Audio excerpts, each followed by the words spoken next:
ये चैप्टर का नाम है हामिद खां। तो इस चैप्टर को लिखा है एस.के. पोट्टेकाट ने। तो उन्होंने इस चैप्टर में क्यों इस चैप्टर का नाम हामिद खान दिया, ये एक न्यूज़पेपर में उन्होंने न्यूज़ पढ़ी और उससे वो बहुत विचलित हो उठे। जो उनके विचलित होने का कारण था, यानी कि परेशान होने का जो कारण था, वो था उनकी कुछ यादें। वो कहाँ किस तरीके से वो गए थे पाकिस्तान में, वहाँ एक बंदे से मिले थे हामिद खान, और कैसे आत्मीयता के साथ उस आदमी के साथ में उन्होंने वक्त बिताया। ये सारी चीज़ें जो है उनको याद आ जाती हैं और उसी याद के साथ उन्होंने ये पाठ लिख दिया। तो चले देखते हैं इस पाठ के अंदर हमें क्या है और हमें क्या सीखने को मिलता है। बहुत कुछ हमें इस पाठ के अंदर सीखने को मिलेगा कि एक दूसरे देश में भी व्यक्ति हमारे कितने करीब आ सकते हैं, जहाँ पर सोच भी काफ़ी हद तक हमसे मिल जाती है। तो देखिए, सबसे पहले कहाँ से शुरू करते हैं। हामिद खां, कहानी का घटना स्थल तक्षशिला है।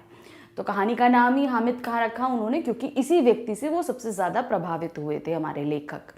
तो ये तक्षशिला जो अब पाकिस्तान का एक हिस्सा बन गया है। पहले तो भाई जब भारत पाकिस्तान एक था तब तक्षशिला वहाँ था, अब जब डिवाइड हुआ तो अब वो पाकिस्तान में चला गया। लेखक एक दिन समाचार पत्र में तक्षशिला में आगजनी समाचार पढ़ते हैं। यह समाचार पढ़ते ही उन्हें हामिद खां का स्मरण हो आता है। लेखक अपने मन में हामिद खां के प्रति सहानुभूति रखते हैं और ईश्वर से उसकी हिफाजत के लिए दुआ मांगते हैं। मतलब उन्होंने न्यूज़ पढ़ा कि जो है तक्षशिला में आगजनी हो गई, यानी कि वहाँ पर आग लग गई बहुत ज़्यादा और काफ़ी नुकसान हुआ। तो ये पढ़ते ही वो बहुत ज़्यादा परेशान हो जाते हैं और उन्हें याद आने लगता है कौन, हामिद खां। क्यों? क्योंकि वो कभी जो है भूतकाल में समय में वहाँ पर गए थे और उस व्यक्ति से मिले थे, और उस न्यूज़ को पढ़ने के बाद वो हामिद खां की सलामती की दुआ मांगने लगते हैं कि वो एकदम सही हो। तो अब ये क्या घटना थी जिससे वो हामिद खां से मिले और इससे ज़्यादा प्रभावित हुए, ये घटना हम देखते हैं। इस घटना के 2 साल पूर्व, यानी कि जो आगजनी हुई इससे 2 साल पहले की बात है, पूर्व लेखक तक्षशिला के पौराणिक खंडर देखने गए थे। तो तक्षशिला आपको पता है कि प्राचीन विश्वविद्यालय रहा है, तो वो उसके खंडहर थे, उनको देखने के लिए गए थे। लेखक ने वहाँ के परिवेश का चित्रांकन किया। वहाँ के बाजार की हस्तरेखाओं जैसी तंग गलियों का उन्होंने वर्णन किया। गंदगी का और भूख लगने पर होटल ढूंढने का भी जिक्र किया। तो ये छोटा से पैरा में हमने तो आपके सामने सार रखा है, बुक में ये चीज़ थोड़ा डिटेलिंग में दी गई है। क्या है ये डिटेलिंग, हम आपको बता रहे हैं। पौराणिक खंडर देखने के लिए पाकिस्तान गए थे। फिर क्या हुआ, लेखक ने वहाँ के परिवेश का चित्रांकन किया कि वहाँ किस तरीके से लोग वस्त्र धारण करते हैं, वहाँ के लोगों की वेशभूषा क्या है, कैसी बोली बोलते हैं, ये सब चीज़ें उन्होंने हमको बताई। फिर वहाँ के बाजार की हस्तरेखाओं जैसी तंग गलियां। तो बाजार क्या है, अब हमारी हस्तरेखाएं होती, जैसे ये हमारी हस्तरेखाएं तो कैसी पतली पतली सी है ना, हमारा हाथ चौड़ा है लेकिन ये रेखाएं कैसी पतली सी। तो उन्होंने यहाँ पर उपमा दी, हस्तरेखाओं की उपमा दी कि वहाँ के बाजार की गलियां इतनी पतली थी जैसे हथेली में हस्तरेखाएं होती हैं, मतलब इतनी पतली पतली गलियां थी। तो गंदगी का और भूख लगने पर होटल ढूंढने का जिक्र किया। मतलब वहाँ पर अब भाई देखो, जब जगह कम हो और पॉपुलेशन ज़्यादा हो तो गंदगी होती ही है। अब जैसे उन्होंने बताया कि जो है गलियाँ तंग थी, तो जाहिर सी बात है, हम इमेजिन कर सकते हैं कि जगह कम है और बाजार है, चूँकि आ रहे हैं जा रहे हैं, तो गंदगी वहाँ नेचुरल तौर पर हो जाती है। तो गंदगी भी वहाँ पर बहुत थी। फिर दूसरी चीज़, अब उन्हें भूख लगती है। अब वो परेशान हो जाते हैं कि कहाँ ढूंढें, क्योंकि वो एक पाकिस्तान जैसे देश में थे जहाँ पर खाना उनको अपने मन मुताबिक ढूंढने में बड़ा कष्ट हो रहा था। उनको भूख लगी थी और कहीं पे भी उन्हें खाना नहीं मिल रहा था। वहाँ लेखक को एक दुकान नजर आई जहाँ चपातियाँ सेकी जा रही थी। चपातियों की सौंधी महक से लेखक के पांव अपने आप उस दुकान की ओर मुड़ गए। अब भाई इंसान को जब भूख लगती है ना, तो किसी भी अच्छी चीज़ की महक जो है ना उसको बहुत अच्छी लगती है। कभी इमेजिन करिए, आप कभी सोचिएगा कि आपको बहुत तेज भूख लगी हो और आप घर के अंदर दाखिल हो और मम्मी गरम गरम रोटियां सेक रही हो, तो हमारी भूख जो है ना बहुत ज़्यादा बढ़ जाती है। तो वही हाल इस समय लेखक का हो रहा था। लेखक का क्यों हो रहा था? क्योंकि जैसे ही वो उस दुकान के पास से गुजरते हैं तो वहाँ से गरम गरम चपातियाँ सेकने की महक आ रही थी। वो पहले से ही भूखे थे और उस महक ने उनको और ज़्यादा परेशान कर दिया। तो अब क्या है, वो महक उनको अपनी तरफ खींचती ले गई। जैसे हम लोग कार्टून में देखते हैं ना, महक जैसे आती है जो है वो सब फ्लोट करने लगते हैं, उस महक की तरफ जाने लगते हैं। तो यहाँ पे ये कंडीशन लेखक के साथ भी थी। लेखक ने जैसे ही वो महक सूंघी, वो अपने आप उनके कदम उस महक के पीछे चलते चलते वो उस दुकान तक पहुंच जाते हैं। लेखक ने मुस्कुराहट के साथ उस दुकान में प्रवेश किया। अब भाई भूख लगी है, अच्छी महक आ रही है तो मन अपने आप प्रसन्न हो जाता है। तो हमको भाई बहुत तेज भूख लगी थी, तो वो मुस्कुराते महक की वजह से उनका मन खुश हुआ और वो मुस्कुराने लगे। तो और उसी मुस्कुराहट के साथ वो उस दुकान के अंदर जाते हैं। वह दुकानदार से भोजन मिलने ना मिलने के विषय में पूछताछ करते रहे। उत्तर हाँ में मिलने पर वह खाना खाने के लिए बैठ गए। अब उन्होंने बोला भाई पूछताछ करने, क्योंकि अब हम कहीं बाहर जाते हैं, जब भी आप लोग भी घूमने जाते हैं, हम भी घूमने जाते हैं, तो हम हर जगह हर होटल पे तो नहीं खा लेते हैं। हम जिस भी होटल में घुसते हैं तो सबसे पहले पूछते हैं क्या हमारे मन मुताबिक खाना हमको वहाँ पर मिलेगा कि जो हम खाना चाहते हैं। तो वो उसी तरीके से लेखक जब होटल के अंदर आते हैं तो वो भी वहाँ के जो है आदमी से पूछते हैं क्या यहाँ पर भोजन मिलेगा, ये मिलेगा, या हम वो खाना चाहते हैं। तो वो पूछताछ करते हैं। उनको उत्तर जब हाँ मिलता है, जब वो दुकानदार बोलता है कि हाँ आपको मिलेगा, तो वो क्या करते हैं, खाने के लिए बैठ जाते हैं। क्योंकि उनको तो भूख ऐसे ही बहुत तेज लगी थी, अब उनको खाना मिल रहा है तो वो वहीं पर बैठ जाते हैं। इसी बीच लेखक के लिबास और हाव भाव को देखने से दुकानदार को लेखक के हिंदू होने का संदेह हुआ और उसने लेखक से उनका परिचय पूछा। अब क्या हुआ भाई, हम जब हमारे सभी लोगों के लिबास देखने में हम लोग को पता चल जाते हैं कि कौन हिंदू है, कौन मुसलमान है, कौन सिख है, कौन ईसाई है। तो जो दुकानदार था वो लेखक के हाव भाव और उनके पहनावे को देखकर कुछ अंदेशा लगाता है कि शायद ये एक हिंदू है। तो होता है ना भाई, हम मुसलमान कंट्री में गए हुए हैं, वहाँ पर हम अलग से ही पहचान लिए जाएंगे। जो हिंदू होते हैं वो अलग से पहचान लिए जाते हैं, और मुसलमानों जो वहाँ के रहने वाले हैं उनकी बोली पहनावा ही वहाँ के जैसा होता है, तो वो अलग, मतलब हम जब दूसरे देश में घूमने जाएंगे तो हमारा पहनावा वगैरह सब कुछ अलग रहेगा। तो वही चीज़ वहाँ पर भी लेखक के साथ हुई। लेखक का लिबास और बोली जो है वो तुरंत पहचान ली जाती है कि ये एक हिंदू है। और उसने लेखक से उनका परिचय पूछा। क्या हुआ, अब वहाँ के जो दुकानदार थे उन्होंने तुरंत लेखक से उनका परिचय पूछा कि आप कौन हैं, कहाँ से आए हैं, आपका क्या नाम है, ऐसे करके जैसे हम इंट्रो मांगते हैं ना, तो उनसे ये चीज़ पूछी गई। आपस में थोड़ी सी बातचीत होने पर दुकानदार को पता चला कि लेखक हिंदू हैं। अब जब हम परिचय देंगे, बातचीत करेंगे, जाहिर सी बात है वो भी हमसे मिलने आया। जब उसने हमको बाकी सब लोगों से अलग पाया तो वो मिलने आ गया, लेखक से बातचीत करी। तो जब थोड़ी बातचीत हुई तो दुकानदार को ये चीज़ बिल्कुल क्लियर हो गई कि लेखक जो है वो एक हिंदू ही हैं। चूंकि वह दुकान मुसलमान की थी, इसलिए दुकानदार ने लेखक का भ्रम दूर कर देना ही मुनासिब समझा।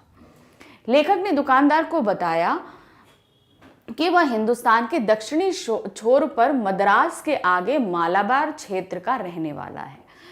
तो अब क्या हुआ, जब दुकानदार ने लेखक का भ्रम दूर करने की बात आई तो वहां पर क्या हुआ, जब पता चल गया दुकानदार को कि वो एक हिंदू है, तो अब ये फर्ज बनता है कि आप किसी दूसरे धर्म के लोग को खाना खिला रहे हैं तो आप ये क्लियर करिए कि ये एक मुसलमान की दुकान है और क्या आपको यहाँ पर खाना खाने में आपत्ति तो नहीं है।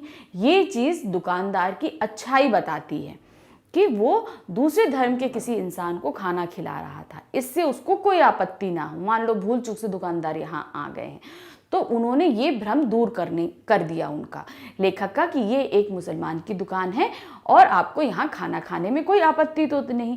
तो लेखक ने इस आपत्ति से मना कर दिया कि मुझे कोई आपत्ति नहीं है खाना खाने से। अब क्या इसके बाद में होता है कि उन्होंने, अब यहाँ पे बातचीत बढ़ती है तो लेखक अपना परिचय देते हैं दुकानदार को कि वो भारत से आए हैं और भारत के दक्षिणी छोर, मतलब दक्षिणी छोर जो है आपका साउथ इंडिया से, वहाँ से, साउथ इंडिया में कहाँ पर, मद्रास से, मद्रास के आगे मालाबार क्षेत्र के रहने वाले हैं। दुकानदार ने पूछा क्या वह हिंदू है? तब लेखक ने हामी भरने पर उनसे लेखक से पूछा कि क्या वे मुसलमानी होटल में खाना खाएंगे।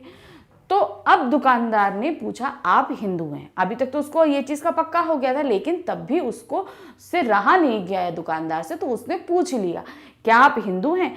तो उसने, लेखक ने बोला जी हाँ मैं हिंदू हूँ। तो सीधे जो है होटल वाले ने बोल दिया कि ये जो दुकान है, ये जो आप होटल जहाँ आप बैठे हैं, ये एक मुसलमान का है और क्या आपको यहाँ खाना खाने में कोई आपत्ति तो नहीं है, कोई परेशानी तो नहीं है। लेखक ने हामी भरी और दुकानदार को मालाबार के होटलों के विषय में बताया। लेखक ने बोला हाँ मैं यहाँ पर खाना खा सकता हूँ, मुझे कोई भी आपत्ति नहीं है। फिर उसके बाद लेखक ने मालाबार, जहाँ के लेखक रहने वाले थे, तो उन्होंने क्या किया, उन्होंने वहाँ के जो होटल होते हैं वहाँ के बारे में बताना शुरू किया। क्या, क्यों नहीं, हमारे यहाँ तो आप बढ़िया चाय पीनी हो या बढ़िया पुलाव खाना हो तो लोग बेखटके मुसलमानी होटल में जाया करते हैं। तो उन्होंने क्या बताया, उन्होंने बोला ठीक, हाँ मैं आपके यहाँ खाना खाऊंगा और हमारे यहाँ, मतलब मालाबार में, हमारे यहाँ तो अगर किसी को अच्छी चाय पीनी हो और खूब अच्छा पुलाव खाना हो तो वे एक मुसलमानी होटल में ही जाना पसंद करते हैं। तो यहाँ पर एक सौहार्द की बात, हिंदू मुसलमान के सौहार्द की बात हमको दिखती है कि यहाँ पर हाँ जो होटल के जो मुसलमानी मालिक थे उनको एक हिंदू को खाना खिलाने में कोई आपत्ति नहीं थी, और जो हमारे लेखक हैं वो एक हिंदू हैं, उन्हें भी एक मुसलमानी होटल में खाना खाने से कोई आपत्ति नहीं थी, क्योंकि हमें कोई आपत्ति होनी चाहिए, अन्य से हमारा क्या बैर। तो यहाँ पर ये सौहार्द हमको देखने को मिलता है। उस दुकानदार ने लेखक का अपने स्तर पर भव्य स्वागत करते हुए खाना खिलाया। जो दुकानदार है उसने लेखक का खूब अच्छे से स्वागत किया और खूब अच्छे से खाना खिलाया। लेखक ने खाना खाकर रुपए दुकानदार की ओर बढ़ाए। अब भाई खाना खाया है तो पैसे भी देंगे, तो उन्होंने पैसे दिए। किसने? लेखक ने पैसे देने के लिए हाथ ऐसे बढ़ाया। थोड़ी नानुकुर के बाद लेखक ने उसे रुपया लेने के लिए विवश ही कर दिया। अब क्या था, दुकानदार मना कर रहा था, नहीं हम पैसे नहीं लेंगे, तो ये भाई हाँ ना चलती रही। थोड़ी देर बाद लेखक ने उसको पैसे लेने के लिए विवश ही कर दिया और उसको पैसे लेने पड़े। दुकानदार ने फिर लेखक के हाथ में पैसे लौटा कर कहा। अब दुकानदार ने तो पैसे ले लिए थे, उन्होंने बहुत प्रेशराइज किया था लेखक ने, तो दुकानदार ने पैसे ले लिए। अब उसके बाद जो है दुकानदार ने फिर पैसे लेखक को देते हुए कहा। क्या कहा? भाईजान, मैंने खाने के पैसे आपसे ले लिए हैं, मगर मैं चाहता हूं कि यह आप ही के हाथों में रहें। मतलब मैंने आपके खाने के पैसे ले लिए हैं, मगर मैं चाहता हूं ये पैसे आपके हाथ में रहें। क्यों? आप जब हिंदुस्तान वापस पहुंचे तो किसी मुसलमानी होटल में जाकर इस पैसे से पुलाव खाएं और तक्षशिला के भाई हामिद को याद करें। तो उन्होंने क्या बोला कि मैं चाहता हूं ये पैसे आप रखिए और जब भी आप मालाबार वापस जाइएगा तो वहां किसी एक अच्छे मुसलमानी होटल में जाकर पुलाव खाइएगा और खाते हुए अपने पाकिस्तानी भाई हामिद खां को याद करिएगा कि किस तरीके से जो है यहाँ पर आपका स्वागत किया गया था। लेखक वहां से तक्षशिला के खंडरों की तरफ चल दिए। उसके बाद उन्होंने फिर कभी हामिद खां को नहीं देखा, लेकिन हामिद खां की आवाज़, उनके साथ बिताए क्षणों की याद उनके मन में ताज़ा है। अब क्या, वहाँ से खाना वाना खा के जो है लेखक कहाँ चले जाते हैं? तक्षशिला के खंडरों को देखने के लिए। उसके बाद वो वहाँ से कभी भी हामिद खां से नहीं मिले, लेकिन हामिद खां ने जिस आवभगत के साथ उनका स्वागत किया, उनके साथ अच्छा व्यवहार किया, तो वो सारी चीज़ें उनके दिमाग में हमेशा तरोताज़ा रही। हामिद खां की वो आवाज़, वो बातें, वो हमें आज भी जो है कवि के दिल में तरोताज़ा थी। तो इसीलिए क्या हुआ, उसकी वह मुस्कान लेखक के दिल में बसी हुई थी। लेखक अखबार में सांप्रदायिक दंगे का समाचार पढ़कर भावुक हो जाते हैं और उन्हें पुरानी बातों का स्मरण हो जाता है तथा वह अपने उदार इन शब्दों में व्यक्त करते हैं। तो क्या होता है कि जब अब उनको ये सब चीज़ें क्यों याद आई थी, क्योंकि उन्होंने अखबार में तक्षशिला में सांप्रदायिक दंगे और आगजनी की बात पढ़ी थी। तो उन्हें ये डर लग गया था, क्या कहीं हामिद खां तो सही होंगे, हामिद खां की दुकान तो सही होगी।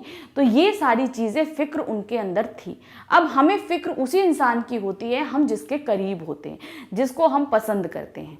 तो ये फिक्र बता रही थी कि लेखक किस तरीके से हामिद खां को याद कर रहे थे और कितना उनके करीब थे। तो ये सारा जो इन्होंने पाठ लिखा हमारे लेखक ने, ये सारा उन्होंने हामिद खां को ही अर्पित कर दिया कि किस तरीके से हामिद खां ने दूसरे देश में उनका स्वागत किया और क्या क्या उनके साथ किया। अब उन्होंने क्या व्यक्त किया था? तक्षशिला के सांप्रदायिक दंगों की चिंगारियों की आग से हामिद और उसकी वह दुकान जिसने मुझ भूखे को दोपहर में छाया और खाना देकर मेरी क्षुधा को तृप्त किया था। तो ये उनके वहाँ पे इन्होंने जो वर्ड किए थे कि तक्षशिला में जो सांप्रदायिक दंगे हुए हैं उसमें मेरे हामिद खां की दुकान सलामत रहे, जिन्होंने भरी दोपहर में मुझे छाया और मुझ भूखे को खाना देकर मेरी क्षुधा मतलब मेरी भूख को जो है वो तृप्त यानी शांत किया था। मैं यही प्रार्थना अब भी कर रहा हूँ। सांप्रदायिक सौहार्द उत्पन्न करने वाली यह कहानी छोटी होती हुई भी अत्यंत मार्मिक है। उन्होंने कहा कि ये कहानी माना कि बहुत छोटी है, लेकिन ये सौहार्द पैदा कर रही है। मतलब आजकल के समय में लोगों को जातिवाद को लेकर बहुत ज़्यादा जो है भ्रम हो गए हैं, नहीं हमारी जात अच्छी है, हमारी जात अच्छी है। लेकिन अभी कभी आप ये सोच कर देखिए कि अगर हम सब मिलजुल कर रहें तो कितना अच्छा रहेगा। तो ये हमको प्रेरणा क्या देती है, ये कहानी किस तरीके से दूसरे देश में भी जाकर हमको प्यार मिला, अत्यंत मार्मिक है। ये कहानी सांप्रदायिक भेदभाव के उभरे निशान को मिटा डालने वाली कहानी है जो भारत के मौजूदा परिवेश में अत्यंत प्रासंगिक है। तो कहने का मतलब है भारत का जो मौजूदा जो इस समय चल रहा है उसमें क्या है, बहुत ही ज़्यादा भेदभाव है और इसके कारण क्या होता है कि हर तरफ जो है कहीं जात पात को लेकर कहीं ना कहीं कोई ना कोई वाद विवाद चलते ही रहते हैं, जिसके कारण ये उत्पन्न होने लगते हैं कि वहाँ पर दंगे हो रहे हैं, मनमुटाव हो रहा है, एक दूसरे पर हम बातें सुना रहे हैं। तो मगर जब ये कहानी जब हम पढ़ेंगे तो हमारे मन में भी ये चीज़ जागेगी कि नहीं, हम चाहें तो शांति से बहुत सारी चीज़ें समझ सकते हैं, जान सकते हैं और दूसरों को समझा भी सकते हैं। तो इस तरीके से ये पार्ट मैंने आपको पूरा यहाँ पर क्लियर किया कि हमारे लेखक ने किस तरीके से इस पार्ट का नाम हामिद खां रखा। क्यों? क्योंकि वो जब पाकिस्तान गए तो वहाँ हामिद खां से बहुत ज़्यादा प्रभावित हुए थे और उनकी चिंता के साथ ही इस पार्ट को लिखना भी उन्होंने शुरू किया था। तो ये चैप्टर आपको समझ में आया होगा। इसके क्वेश्चन आंसर्स लेकर हम थोड़ी देर में आपके सामने उपस्थित होते हैं। Thank you, bye bye.